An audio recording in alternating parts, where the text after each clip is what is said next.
Bonjour à tous. Alors aujourd'hui, je vous fais une petite vidéo en direct depuis le hackathon 360 que nous organisons dans notre école. Et donc là, les étudiants sont en train de travailler sur l'idéation et la réalisation d'espaces virtuels immersifs pour intégrer cela dans une stratégie de marque et remplacer, j'ai envie de dire, le web 2D traditionnel, mais proposer quelque chose qui est plus de l'ordre du web 3D.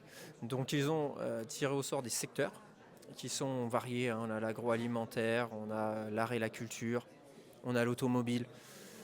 Il y a 14 secteurs, 14 groupes.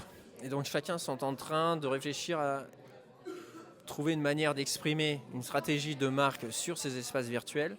Alors, moi, ce que je note, c'est que très souvent, en fait, on a tendance à vouloir reproduire les codes du réel dans le métavers, et donc mes étudiants sont comme ça aussi, hein. La première intuition, c'est d'aller reproduire une usine, d'aller reproduire une fabrique, d'aller reproduire un studio pour de la musique, alors qu'en fait, moi, je les pousse à essayer de construire quelque chose de plus métaphorique. Si je sors du réel pour aller dans le métavers, c'est pour m'apporter finalement autre chose que les codes traditionnels du réel.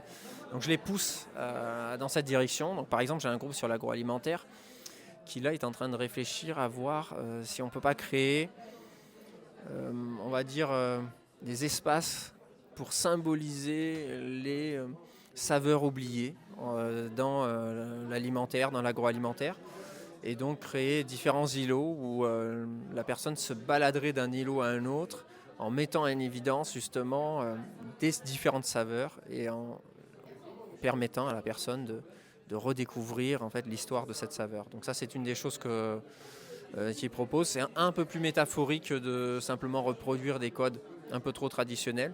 J'attends de voir ce qui va se faire du côté des autres groupes.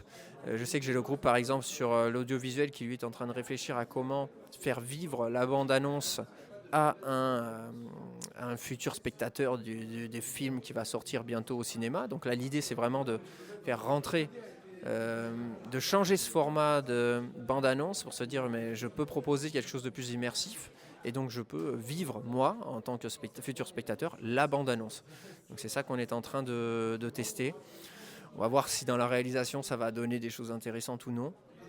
Là on est sur la première matinée. Donc je vais faire un point un tout petit peu plus tard sur les autres formats